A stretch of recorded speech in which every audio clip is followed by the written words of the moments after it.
Maman chérie, il faut donner des vidéos à vous, maman chérie. Il faut donner des vidéos à maman.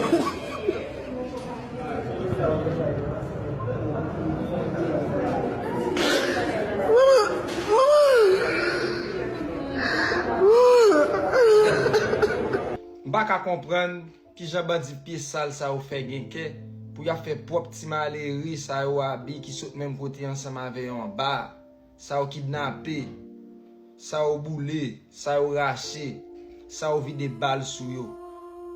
Gade ki jen gason sa ap soufri a cause de maman ki mouri pa bal nan men bandi sou nan zon. Sa fe mal an pil.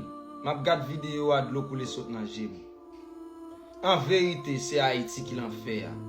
Parce que pour bandi cannibal, ça va continuer à manger moun, dévorer propre haïtien pareil dans l'état ça. Et puis pour beaucoup de gens, il n'y a aucun monde qui a jamais dit rien. Ça c'est trop passé. Bagay ça arrive trop loin. Trop crimes faits dans le pays. Hélas, ça fait la peine.